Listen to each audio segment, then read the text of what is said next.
I'm sitting alone in a dimly lit bar on a Thursday night, nursing a whiskey I can barely afford. My girlfriend of 3 years left me 2 weeks ago, and I'm still trying to process it. The breakup wasn't dramatic, just a slow fade, her eyes losing interest, her excuses piling up. I feel hollow. An older man, maybe mid-40s, takes the stool next to mine. He's well-dressed but worn, like someone who used to care about appearances but doesn't anymore. He orders 2 beers without asking and slides one to me. I'm suspicious at first, but he smiles, genuine, sad, and says, "You look like you need it." "Thanks," I mutter, accepting the beer with a nod. We start talking. He asks about my life, and I mention the breakup. He listens without offering shallow advice, which I appreciate. Then he mentions my father's name. I freeze. My dad passed away 5 years ago. The old man, his name is Michael, tells me they worked together at a construction firm in the early 2000s. He remembers my dad fondly, says he was a good man who helped him through a rough patch. "Your father gave me time off when my mother was sick," he explains, swirling his beer. "Didn't dock my pay. Didn't ask questions. Just said, family comes first. You don't find bosses like that anymore." I nod, feeling the familiar ache whenever someone mentions Dad. "That sounds like him," I respond softly. Michael seems to understand, giving me space to process before continuing. "That's why I'm here," he admits finally. "I saw you a couple times when you'd visit the site as a teenager. Recognized you when you walked in. Figured I'd return the favor your dad did me." Michael talks about life, about how relationships are fragile, how trust is everything. His voice is calm but heavy, like he's carrying something unbearable. He buys another round. Then, as the night wears on, he leans in and says, "I need a favor, a big one, because I knew your father and I trust you." "What kind of favor?" I ask warily. He looks at me with hollow eyes and says, "I need you to record something, a story. My story. And then, I need you to show the world what betrayal really looks like." The bar has emptied around us, just a few stragglers nursing their drinks in the corners. The bartender wipes down the counter, glancing occasionally in our direction. Michael's eyes hold mine, unwavering. There's something in them that makes me uncomfortable. Not danger, but desperation. The kind that comes from a man who has nothing left to lose. "What happened to you?" I question. Michael finishes his beer, stares at the empty glass, and answers, "I married the love of my life, and she destroyed me." His words hang between us, heavy with a promise of something dark. I should walk away. I should tell him I'm not interested in whatever this is. But there's something in his voice, something in the way his hands shake slightly as he sets down his empty glass, that keeps me rooted to my seat. "Tell me," I say, and I can hear the resignation in my voice. Maybe it's because I'm broken too. Maybe it's because I want to know how much worse it can get. Or maybe it's just because he knew my father. And I've been missing that connection for 5 years. Michael nods, his eyes fixed on some point in the distance, and begins to speak. "I met Catherine in my junior year of college," Michael begins. "I was studying engineering, head always buried in textbooks. She was taking art history, vibrant, passionate, full of life. We shouldn't have worked. She lived for spontaneity. I thrived on routine. But somehow, we balanced each other perfectly." Michael describes their first date, a disastrous attempt at making dinner that ended with them ordering pizza on his apartment floor, laughing until 3 a.m. How she dragged him to art galleries and jazz clubs, expanding his world beyond equations and blueprints. How he taught her to appreciate the beauty and structure and planning, in building something that lasts. "We married young, both 24, he continues. "The wedding was small, just close family and friends in her parents' backyard. Catherine wore wildflowers in her hair instead of a veil. I remember thinking I'd never seen anything so beautiful." He talks about their life together, the tiny apartment they could barely afford, the Saturday morning breakfasts that became their ritual, the way she'd paint in their spare room while he fixed things around the house. 10 years later, they bought a house in the suburbs. Nothing fancy, but it was theirs. They planted a garden together, made plans, built a life. 5 years into our marriage, we decided to try for children, Michael says, his voice growing quieter. After months of nothing, we saw a specialist. The diagnosis was clear. I was sterile. Childhood mumps, they said. Catherine cried that night, not because she blamed me, but because she hurt for me. She held me and said it didn't matter. "We have each other," she told me. "That's enough." For years, he believed her. They redirected their energy. Michael climbed the corporate ladder, becoming a senior project manager. Catherine worked part-time at a local gallery, cultivating emerging artists. Life settled into a comfortable rhythm. Not the passion of their early years, but something deeper, more enduring, or so he thought. But over the past year, things changed, Michael continues, his eyes darkening. Catherine became different, distant. She started going out more. Girls' nights, she'd call them. New clothes, different perfume. I noticed, but said nothing. 20 years together builds a foundation of trust. At least that's what I told myself. Small changes at first. Her phone always placed face down. Passwords changed on her accounts. Showers immediately upon coming home. The classic signs Michael realizes now that should have been obvious. But love is blind, and trust makes fools of us all. 3 months ago, I couldn't ignore it anymore. He states, his voice hardening. She'd flinch when I touched her unexpectedly. She'd get texts late at night and step outside to answer them. Our intimacy had all but vanished. Always excuses, always too tired. The doubt, it gnaws at you, eats you from the inside. He started paying attention, really paying attention. He checked phone records, noted the discrepancies in her stories. The friend she was supposedly having dinner with posting pictures from a different restaurant. The gallery event that mysteriously ran 3 hours longer than advertised. I convinced myself I was paranoid, insecure. That 20 years of marriage deserved better than my suspicion, Michael says with a hollow laugh devoid of humor. But the doubt, it's like cancer. Once it takes root, it spreads until it's all you can think about. He leans back, staring at the ceiling, his expression hardening into something resolute and terrible. I installed a camera in our bedroom, he confesses. I wish to God I hadn't. The bartender calls last round. Michael ignores him, lost in his memory, and I signal for 2 more. Whatever is coming next, I sense we'll both need the liquid courage. The camera was small, discreet. I hid it in the decorative clock on our bedroom dresser. Michael explains, his voice clinical now, detached, like he's reading from a technical manual rather than describing the dismantling of his life. I didn't want to catch anything. I wanted to prove myself wrong. For the first week, nothing happened. Catherine came home, watched TV, went to bed. Michael felt foolish, ashamed of his suspicion. But then came Tuesday. I'd left for work as usual. Around 10 a.m., while reviewing footage during my lunch break, I saw her make a call, he recounts, his hands tightening around his glass. She was smiling, laughing in a way she hadn't with me in years. He's gone, she said. Come over. An hour later, the front door opened. A man walked in, early 30s, athletic build, confident stride. Michael describes him with mechanical precision, no emotion, just facts. The man who was sleeping with his wife? They didn't waste time with pleasantries. Michael continues, his voice cracking slightly. I watched the footage in my car, parked at a grocery store lot. Couldn't go home, couldn't face anyone. My hands were shaking so badly I could barely hold my phone. It wasn't just that would have been painful enough. It was the intimacy. The way Catherine looked at this man, tender, passionate, alive. The way she hadn't looked at Michael in years. The whispered words, the promises. The plans. It happened again 2 days later.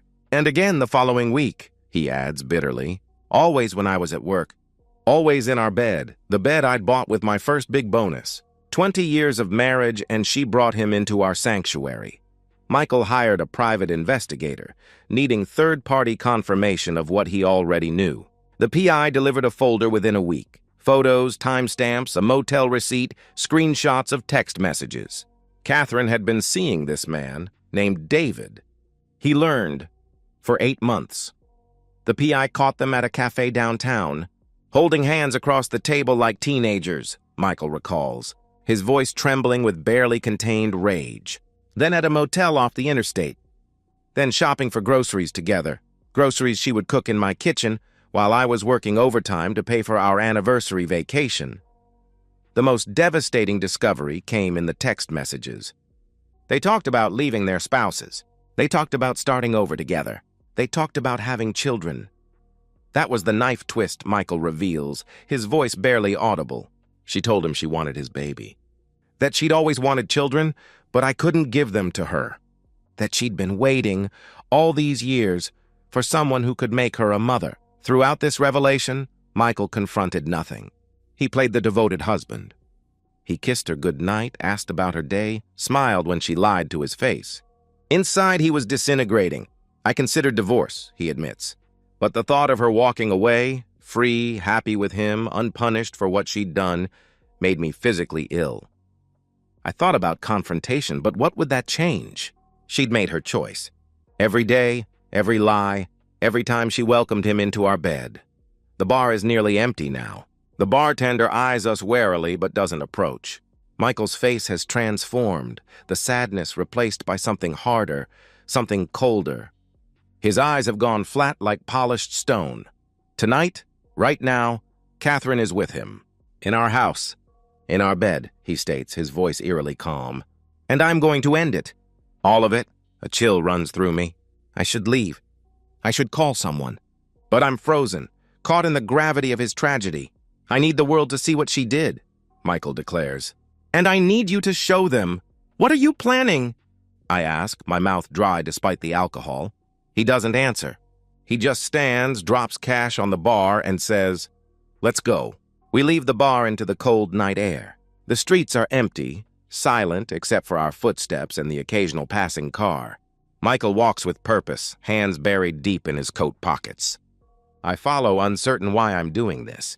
Perhaps it's the connection to my father. Perhaps it's morbid curiosity. Perhaps the breakup has left me too numb to care about consequences. My phone is already recording in my jacket pocket. I'm not sure why I started it, but something tells me I should document whatever happens next. The house is about 15 minutes from here, Michael informs me, his breath forming clouds in the cold air. We bought it 12 years ago. I saved for years for the down payment. Catherine picked all the colors. Sky blue for the living room, pale yellow for the kitchen. Said it would bring in the sun. He talks as we walk, his voice distant. He describes the backyard barbecues they hosted every summer. The Christmas mornings spent in matching pajamas. The routine they'd built, coffee together in the mornings, dinner together every night, no matter how busy they were. I built her a studio in the spare bedroom, he reminisces. Custom shelving for her supplies. Skylight installed so she'd have natural light. She used to paint for hours, completely lost in it. I'd bring her tea and she'd look up, surprised it had gotten dark. She stopped painting 6 months ago, said she was in a creative rut. The night air grows colder as we walk. A patrol car passes slowly, the officer inside giving us a cursory glance before moving on. Michael doesn't even notice. I left work early today, he reveals suddenly. Told my boss I was sick. I went home. Saw his car parked 2 blocks away. He laughs humorlessly. He always parks there thinking he's being discreet. Everyone on the street knows. Our neighbors, our friends, they've all seen him. They all know I feel sick, not just at the thought of what Michael might be planning, but at the public humiliation he's endured, the collective silence of those around him, too uncomfortable to speak the truth. Why me? I ask as we turn onto a tree-lined suburban street. Why drag me into this? Michael slows his pace, looks at me with hollow eyes. Because you're young, he answers. Because you still have time to learn from my mistakes. Because maybe if you see this, you'll be more careful. You'll see the signs I missed. We reach his street. It's quiet, suburban, lined with oak trees. His house is at the end, a 2-story colonial with a blue door. The lights are on upstairs, casting a warm glow through the curtains. From the outside, it looks like the perfect home, the American dream. Michael stops at the driveway. He pulls out his keys. I see his hand shaking. Are you ready? He questions. I'm not. I'll never be ready for whatever's about to happen. But I nod anyway. He unlocks the front door quietly. The house is silent except for faint sounds from upstairs, muffled voices, laughter. The living room is tastefully decorated. Family photos on the walls, comfortable furniture, a life built over decades. But there are clothes scattered on the floor, a man's jacket, Catherine's blouse. Evidence of their haste. Michael picks them up one by one, holds them to the camera I'm now openly filming with. His face is blank, emotionless, as if he's handling evidence at a crime scene rather than the physical proof of his wife's betrayal. Then he starts up the stairs. Each step creaks slightly, but the sounds from the bedroom don't stop. They don't hear us. They're too lost in each other. I follow, my heart pounding, the camera steady. At the top of the stairs, Michael pauses at the bedroom door. He takes a deep breath, then pushes it open. The door swings open with a soft creak. The bedroom is dimly lit by a bedside lamp, casting long shadows across the walls. Catherine is there, naked, her body entwined with her lover's beneath the sheets. Her back is to the door, her face buried in his neck. They don't notice us at first, too consumed by each other. Then Catherine turns. Her eyes widen. She screams Michael's name, pulling the sheet up to cover herself. The man, David, jerks upright, confusion and panic washing over his face. "Michael!" Catherine gasps. "What are you? You're supposed to be at work?" Michael interrupts, his voice unnervingly calm. "I called in sick today. Stomach trouble. Seems I was right to trust my gut." He walks toward them, each step measured and deliberate. I remain in the doorway, camera recording, frozen by the scene unfolding before me. I should leave. I should call the police. I should do something. But I don't move. Catherine is stammering, crying, words tumbling out. It's not what it looks like. I can explain. "Please, Michael," she pleads. "Not what it looks like?" Michael retorts with a hollow laugh. "You're naked in our bed with another man. Please, enlighten me as to what this actually is." David is scrambling to get dressed, apologizing. "I'm sorry, man. I didn't know," he stammers. "Didn't know what?" Michael demands, his voice rising for the first time. "That she was married? That this is my house, my bed? You didn't notice the wedding photos in the hallway? The men's clothes in the closet? Or did you just not care?" Michael lunges forward suddenly, his fist connecting with David's jaw. The younger man falls back onto the bed, blood streaming from his nose. Catherine screams, scrambling to the headboard, clutching the sheet to her chest. 20 years, Michael says, his voice breaking. 20 years, Catherine. Was it worth it? Was he worth it? She's sobbing now, mascara running down her cheeks. "I'm sorry. I'm so sorry. I was lonely. You were always working. We stopped talking. I needed," she whimpers. "You needed what? To humiliate me? To destroy everything we built?" Michael interrupts. He reaches into his jacket. My breath catches as he pulls out a revolver, old, heavy, worn. Catherine's scream turns into a choked sob. David raises his hands, blood still dripping from his nose. "Please," he begs. "Please, I'm sorry. We can talk about this. The gunshot is deafening in the small room." David collapses, blood spreading across the white sheets. Catherine's scream is primal, tearing through the air. She scrambles backward, falling off the bed, hands raised in front of her face. "Michael, please!" she sobs, her voice barely audible through her tears. "Please, I love you. We can fix this." "Please, you love me?" Michael questions, his voice hollow. "You betrayed me. You lied to me. Every day for months, you looked me in the eye and lied. You brought him into our home, into our bed." He turns the gun toward Catherine. She's on her knees now, hands clasped in front of her like she's praying. "Michael, think about what you're doing. This isn't you. You're not a killer," she pleads desperately. "I wasn't," he responds softly. "Until you made me one." The second shot echoes like the first. Catherine crumples to the floor, the sheet still tangled around her waist, her eyes fixed and staring. The room is thick with smoke and the smell of gunpowder. Michael stands there, the gun hanging at his side. Blood spatters his white shirt, his face, a grotesque painting of violence. He doesn't seem to notice or care.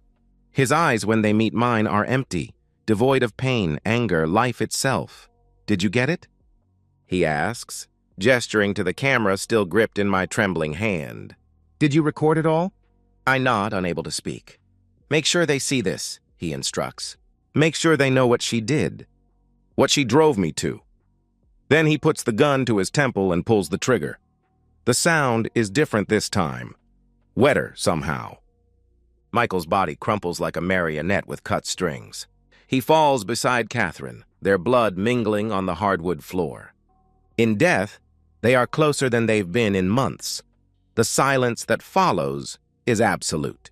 3 bodies, 3 lives ended.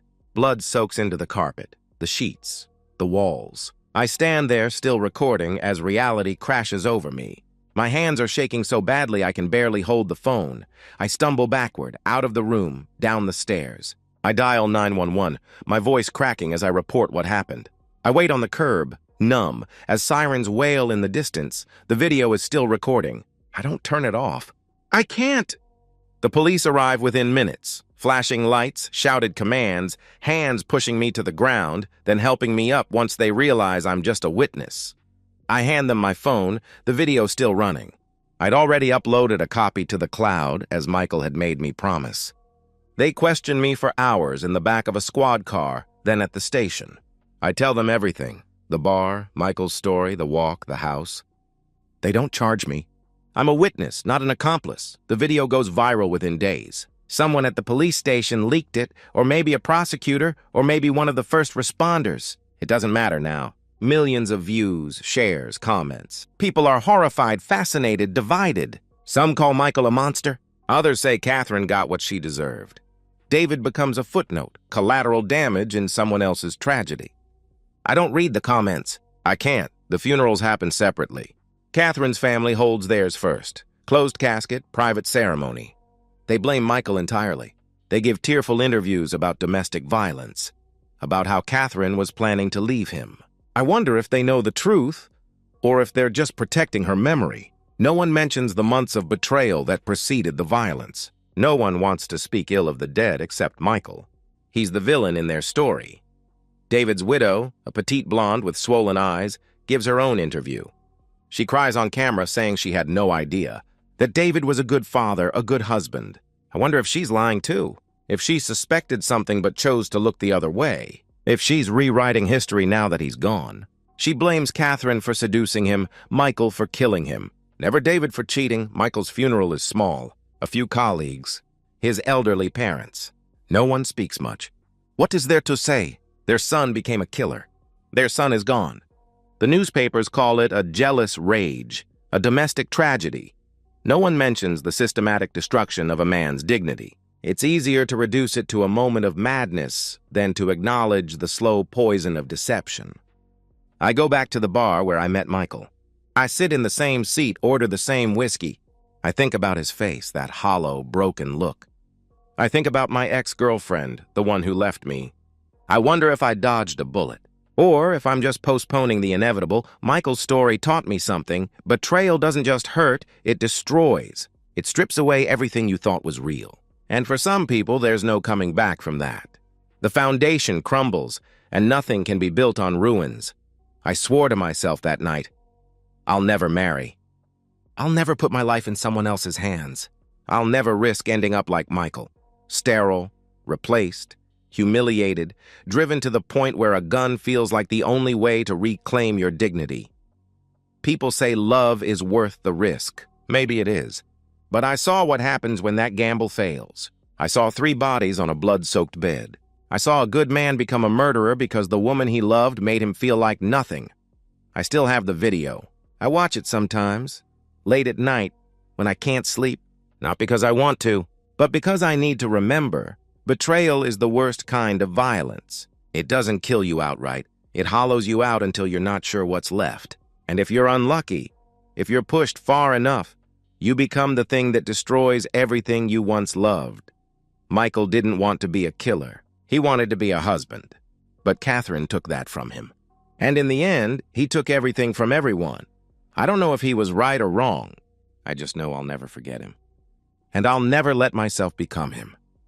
I finish my drink, leave cash on the bar, and walk out into the cold night, alone, by choice, and maybe forever. And so, we've reached the end of today's story. Was it what you expected, or did it take a twist you didn't see coming? I'm curious to hear your thoughts. Share them in the comments below, and let's get a conversation going. If this story kept you hooked, make sure to hit that like button. And if you're new here or just haven't subscribed yet, now's the perfect time to join our community. I bring you fresh, captivating stories every day, so click that subscribe button and turn on notifications so you never miss out. Thanks for watching, and I'll see you in the next one.